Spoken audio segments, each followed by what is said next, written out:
We are practicing a greeting routine in the most excitable situation possible. Sit, his owner is coming here for a lesson, and he hasn't seen Brad for a week or so, and he's super excited. So this is, you saw what I did. I did a left circle and I had him sit, and then I'm standing away from him, giving him a treat there so that he can give him the treat on ground level and pet him with the other hand, and it really has helped over time doing it this way because he's not jumping because all the good stuff is down on ground level, a treat and the petting, and then if he tries to jump, I'm going to call him back to come to me. No. And if he breaks out of his sit stay, you just say no. And see how I'm always tapping and releasing. No matter what's happening, you're always tapping and releasing. If you do this, he's going to get, if you're restraining him using your just strength, he's going to get more stressed out. But if you tap and release, okay, tap and release and turn, tap and release and turn, sit. It's just over time, he just gets so much easier to handle. So he's got the treat. Now he's going to be on my left, my right hand. I'm going to send him over. Go say hi. He gets a treat and pet. Come. Call him back to you if he tries to jump. Good. Sit. We're just going to do this back and forth a few times, and you'll see how, as excited as he is, more excited than seeing anybody else, he calms down if you just do it this way. Go say hi. Treat and petting. Come. Even if he leaves the ground. See, that time, good. He's so excited, he didn't respond right away. Sit. So all I had to do was tap. You may not have even seen it. It was so subtle. I tapped, and he came back to me. Put him back in his sit stay. So this whole thing of free time structure, focus, free time structure, it's just the fast track to calming him down. And you notice I'm always having a loose leash, but if he does jump the gun, I say this and I tap it and release and say no. But the better he gets, the more we practice, the less you have to do that. Go. Good. Good. Staying a little bit longer. That's excellent. Before he does get excited and jump, I'm going to call him. Come. Good. And see that the dogs will respond really well to this. Sit, because you're calling them away from that person that they love, that they can't wait to see again or be touched, be petted by. But you're just calling him back to give him a treat, and then he gets to go back again. So it's never like, and show to your left what's happening here. Just show to your left, and yeah, all the people are coming out of this driveway here. All these noises you've heard in the background are just all these cars came out. This is one of the last ones. But there's a lot of distractions here, and you can pan back to us. And this is a great place to practice. Just a real life situation where it's not perfect. There's a lot of stuff going on, but he still has to do it your way and focus. Go say hi. Good. And that was, I believe, 4 times we sent him over. And also, the other thing is the person that is, I'm just letting him be free for a second. The person that is, that petting him, that you've sent him over to, if you can practice this, or people you know better can practice this. If he does jump, no. The hands go away, you back off. Don't correct him, because correcting a dog like this is going to make him, he's going to think you're playing, and it's going to make it worse. But I'd have a zero tolerance policy on the jumping. 1 foot goes up, no. Any kind of play biting, any kind of nibbling, no. And you should pet him when he does that. I just saw that cool dog over there. Yeah. Okay. Well, that's a cool dog. Wow. So this also, he would be prone to bark at dogs, which is why I wanted to do it here. If he saw a dog he didn't know, like he does now, come, call him back to you. Good. And see, for certain things, you have to help him a little bit. I had to tap him, but he always comes back, and that's all you have to do. If you run into one of his top distractions out on the street, and that always gets easier. Come, as you practice it, you get him back to where I want him over here. Good. Sit. So remember, if he jumps or does anything inappropriate with his mouth, starts to chew on you, nope, the hands go away, he's going to stop, and then the most important part is, good, the hands go back to him and pet him, and if he jumps, you do it again. So you're teaching him that if he does anything inappropriate like that, all the attention goes away. Even body language is super important. Back away. And then when he stops, good. When he does it, you back away. So he gets the hands for what you want to see, him being on all fours, you know, and polite, and everything goes away when he does something inappropriate. You'll starve out the bad behavior, and you'll continue to feed the good behavior. I know he's looking at that dog. Nope. So we're going to do this one more time, then we'll be done. Sit in the face of a lot of distractions here. That's a really distracting dog right there. Yeah, he is. He's barking. I don't even know if you can see it, but he's barking. Go say hi one last time. Good. Come. And good. And there's your greeting routine. I want to show you this little curb thing. Sit. That I do every time we're walking. I'll call him to come to me. I'll do that left circle, have him sit at each curb. When we're going to cross a street, I always practice at this very important boundary, the curb, because I want to make sure that I've done everything I possibly can to have him respect this curb, not want to run out into it, because all I ever see is just people's dogs dragging them out. And they could even have an SIT, I won't say it because then I'll spell it, here at the curb, but then the dog just launches forward and drags him across anyway. So it's really about making sure that he's on the clock here and working towards a calm crossing of the street. On the other side, you have him sit again, and then he's free again. So the free time is over here, most of it for the walks. You can pee and sniff or whatever, just make sure you keep the leash loose. And of course, that's going to be on this video about how to do that specifically. And then when you're going to cross the street, come, sit. Okay, we're crossing the street, and if you have to even two-hand it, because I don't want you to get carpal tunnel here, just tap and release. With this little tiny prong collar that we have, it's tap and release, and see how slowly we're crossing. And if you don't go slow, he won't. So I'm just showing you how I got him to this point. See how he's not pulling anymore? It took a while. And then on the other side, it's sit and always on a loose leash. Go. And he's free, and he can do whatever he wants now. So see that? When he pulls that way, see what I did? I just tapped and released. He wants to go over there and do whatever, and I'm not going to allow that, because I could say, come. Good, I could do that.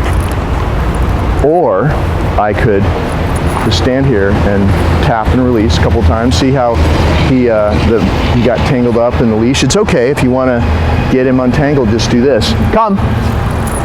Lower it on the ground and have him step out of it.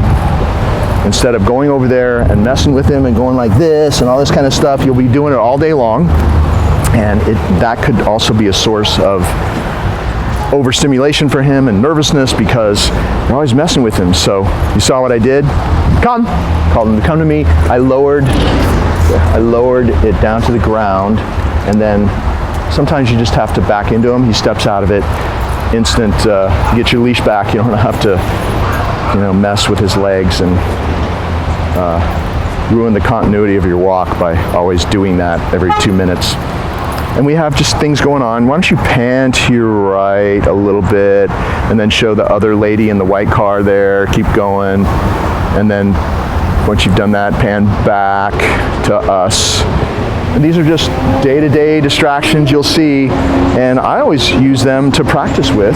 I'll just say, come, and call him away from somebody getting out of the car, somebody carrying a bunch of stuff, somebody, sit, slamming the door, taking their trash cans out, whatever. And once again, you're just practicing your recall in real-life situations. It just makes for a really great recall over time, because you're practicing. Your walk is when you're going to do your training. Just practice in real life situations. Now that he knows all the commands really well, he's just going to get better and better. Go. But we did start practicing here, and you see once you start handling him in a few minutes, he clicks into training mode. He gets up. No, it's exactly what you're going to do. And he'll get up if you take your focus off of him, if he's been there for a few minutes like he has been here. now for a few minutes, and you're talking to somebody else, and if you're not focused on what you're doing with him, at some point he's going to realize, oh, there's no focus here and I'm going to pop up. But every time, you can go that way. Good boy, look how good that is. Good, he stays there as the person walks past. In those situations, I'm still giving a little reward because that was really difficult, and for any dog that just got trained, and a young dog like he is, maybe 7 months, 6 or 7 months, and really active, they would have popped up if a stranger walked behind him like that, and also kind of between really close because it was a tight spot to squeeze through. So those situations, either when it's about to happen, you reward, good, and then he squeezes through or cart goes past. You always use the food to desensitize to these distractions.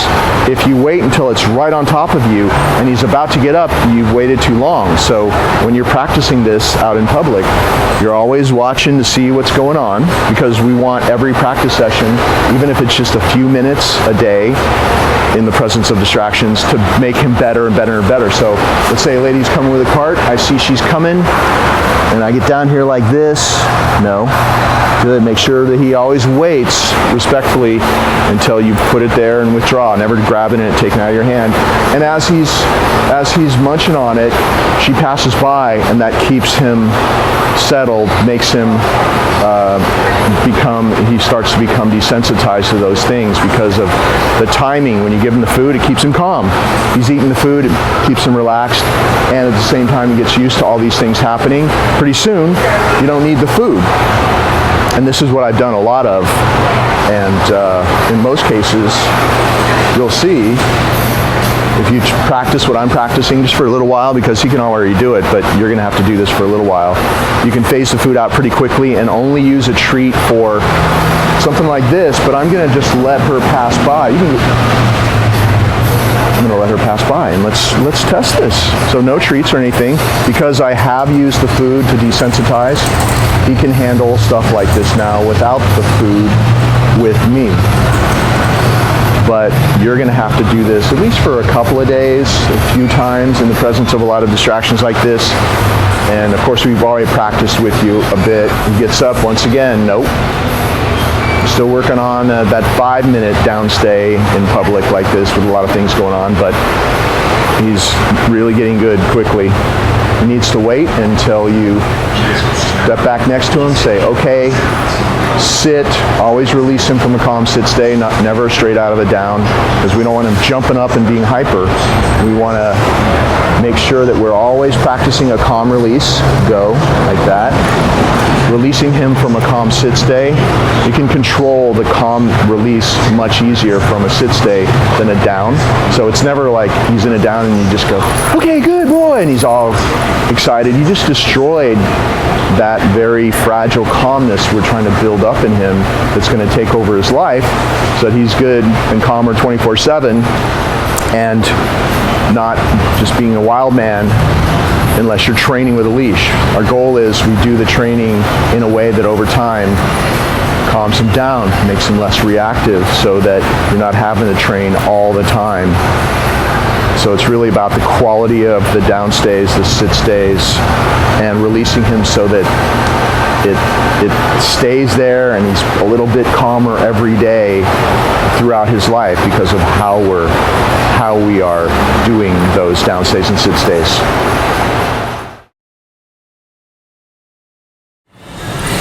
We have spotted a distraction that is going to be a great example of how to handle him out in public. Right now he's on free time. He's just choosing to hang out like this. He's not jumping on people or anything. There's a piece of candy on the floor, and I'm going to walk over towards it. I'm going to show you how to handle it, because like so many dogs, he's just all about sniffing and eating anything he sees. And so I see it, but even if I don't see it first, look, buddy, come. Call him away. Good. Always use your come command. Forget about the funny noises and the shushing and the click, the whatever noises.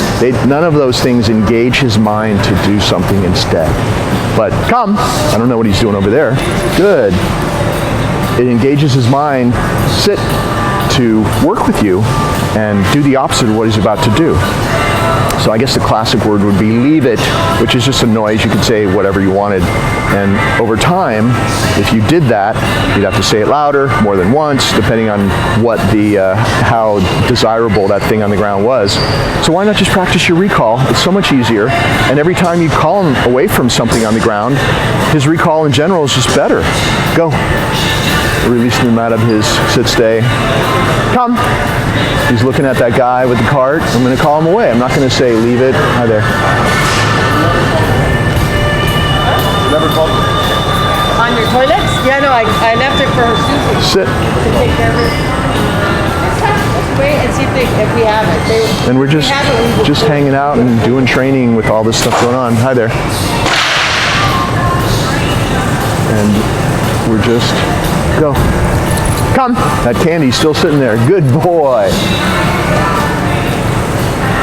Just simplify everything. Use the training for any situation. We're really practicing down stays and sit stays. Come.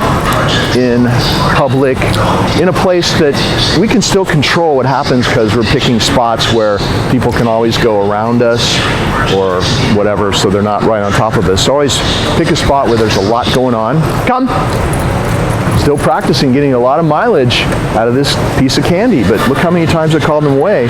His recall is so much better than it was just a couple minutes ago. But you'll see what starts to happen is even when you're doing this with rewards, which is good at first, come.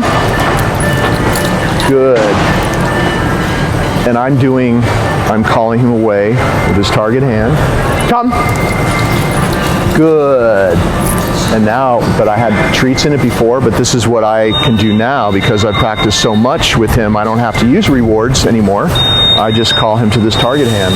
So when you practice this, come. I'm going to face the camera here. Good boy.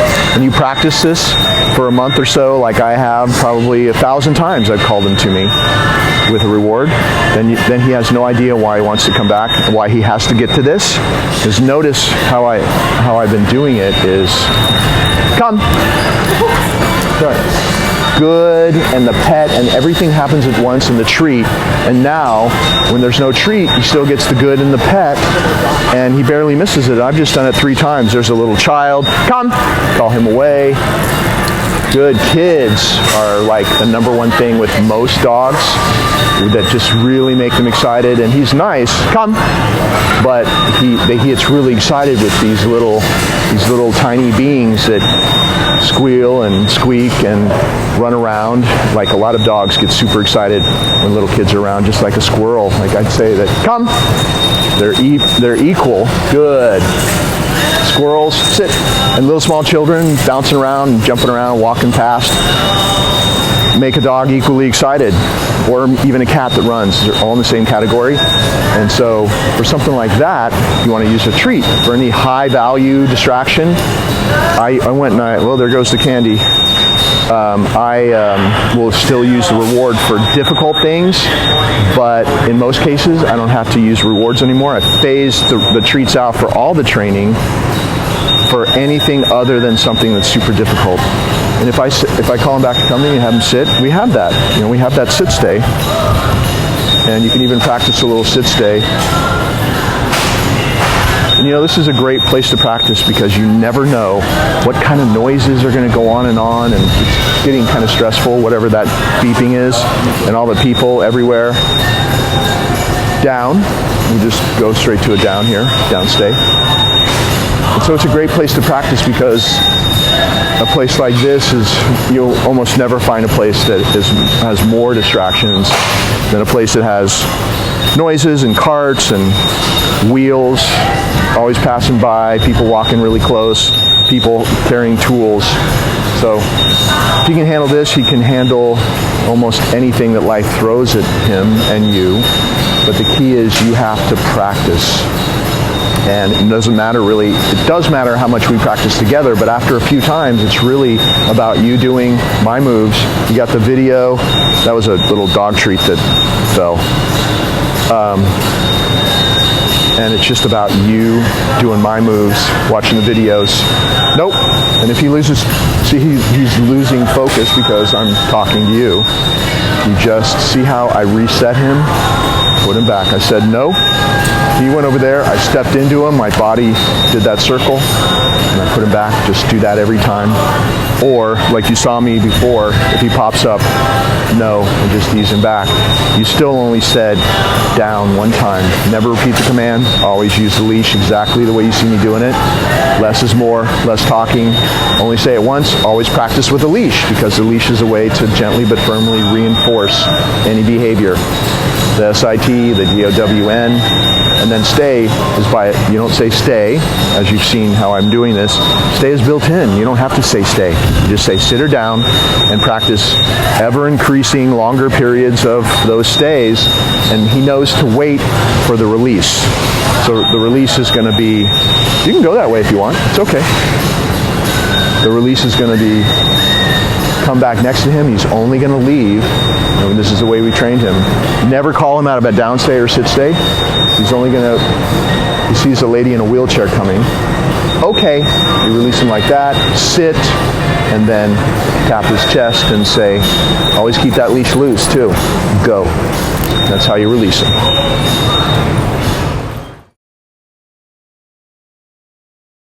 I have another dog in my living room that loves him, that wants to play with him. That's why he's barking. So he sits, he waits. Okay. And then here he sits and he waits. And then here, okay. Back to the crate, sit.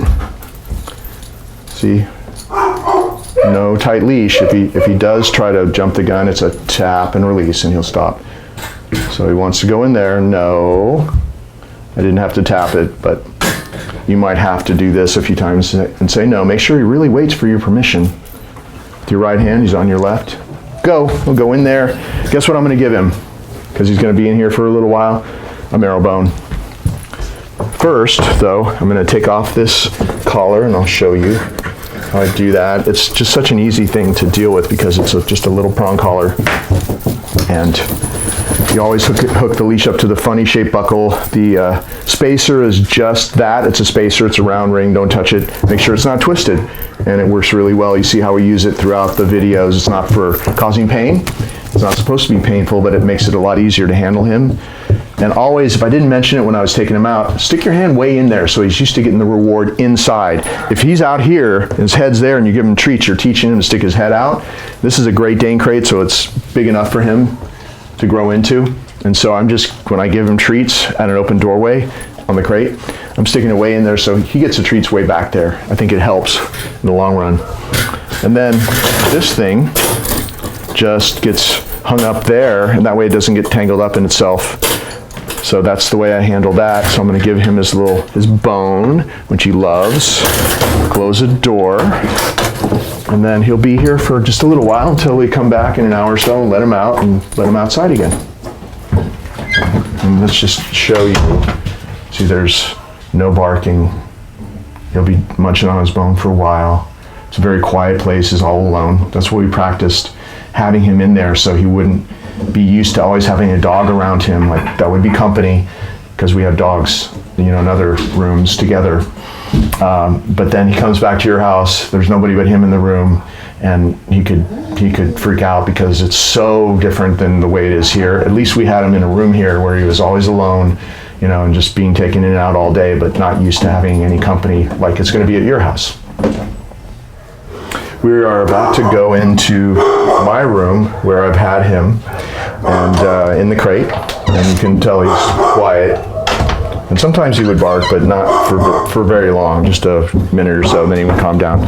So here is the Great Dane crate, and come this way. It's kind of a tight spot. I usually don't do videos back here, but can you see, or is it really dark?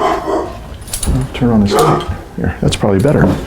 And what I will do when I think something's going to happen that is going to make him excited, or if I'm leaving for a while, I'll just give him a marrow bone. This marrow bone happens to be already done, and we will refill it with some sort of designer dog food, something good, not poor quality canned food, but something good, healthy, and refreeze it, and it'll last him 10 minutes. Take him 10 minutes to clean this out. A regular marrow bone, it could take him an hour or more. And he loves his bones. Anything that he loves to chew on, like bully sticks are another thing. They're, excuse me, they're dark brown, usually, or light brown, but they're bully sticks, and sometimes the real thick ones are woven together. They're like a twist kind of thing, or just a thick bully stick. He'll chew on that for an hour or two, and he's got an empty marrow bone in there he just dropped. And just, it's an arsenal of different things. Even with this, it's different flavors of the canned food, so he never gets bored. So everything already now, he's associating being in that crate with, that's where he gets the best treats. And I always give him the treats because I know him well. I know what situations will get him excited. So it's a preventative measure. He goes in there, you give it to him before he gets excited, before you leave for work or wherever you're going, because you have a much better chance of him staying calm. You don't want to wait until he knows. You pick up the keys, jingle, and you go, oh, I forgot to give him a bone. He's already amped up, and he either won't chew on it or it just won't matter. So it's always a preventative measure. You get to know the dog, you know what situations in your household get him riled up and he might bark. It's usually going to be when you leave, probably. So half an hour before you leave, get him working on a marrow bone or a bully stick, something that lasts for a while, and you'll see that he continues to get better. As he settles into your environment like he is here now, he'll just get better and better over time. And in conjunction with all the other things we're doing and the way we're handling him in and out of the crate and all the stuff out in public that you'll see on this video, it all adds up to stabilize him over time. He gets calmer and calmer. You can handle him way better too. You have a whole system that works in any situation. So the way that I take him out of the crate is, and by the way, he's got his prong collar on because he was just in here this time for about a half an hour. So I'm gonna open the crate door, and you'll have a bowl or something on top of there. You grab a treat, you open the door, give him a treat. Don't even give him a chance to burst out. Now, when we first started doing the crate, of course, he would just burst out of here. So if you tried to come out, I'd just say no. Do this. You're not slamming on his face or anything. You're just saying no, like that. And by the way, if once he's back with you and I'm not there anymore, I'm not there and you have him for good, if he's really excited, you can just stay here first before you open and just give him treats like that. He'll start to mellow out. Good. Just good. Take 30 seconds to do that, then more treats. Good. This is just initially, I mean, I don't have to do this anymore because I did it for a couple of weeks, and now he's just way easier. See how he's about to come out? No. But when he does wait like that, give him another reward. He deserves it for really waiting at this boundary, because he's a dog that used to burst out. It's only been a few weeks now he's been doing this. So, say you lose control, sometimes, no, you have to do that. But I never slammed it on his face or anything like that. You don't want to cause him any kind of pain, and you probably won't have to do this anyway. Good. So I got the leash in my left hand, and I'm just going to hook him up to this little prong collar. And nope. See, now I can say no, and he'll just go back, and he's waiting for me. I'm going to turn. Usually he's on my left. It'll be like this, and I'll say, okay, and he'll come out, and I'll have him sit, because I have my first boundary right here. I've always been doing this. Step back a little bit more. Okay, sit at this doorway. Oh, but first I forgot to do one thing. Okay, I'm going to do a little left turn. I'm going to go back and close this door, just because you always want to close, because the power of the crate is that, sit, is that you control his access in and out of there. So that's so much of the power of the crate, and he's extra excited because we have a camera person here. Can you see him from there? Okay. So it's sit, step out, step back, he waits, okay. And then here we have another door, so it's sit, and your place is laid out differently, but at first, for the first couple weeks, just practice everywhere you can. It's so easy to do in your house, and you'll get so much better, quicker if you do this at all the boundaries whenever you can. Okay. And then one last one, the front door, sit, open this here, make sure he waits, step out, step back, and okay. Make sure you reinforce this calm passage through the threshold, especially the front door. He's going to be excited. Make sure that you slow down, and you might have to tap like that. Every time you do it this way, he's going to get easier and easier to handle for you. And see, he's not even pulling because I've been doing this for a while. So you have to do the same stuff, and you'll have the same behavior if you just stick to the program here. Okay, and outside in front of your door, sit. And then here, you could say, go and release him. You stopped at 4 different boundaries, or you could continue on out different doorways. It would be up to you, depending on what's outside your front door.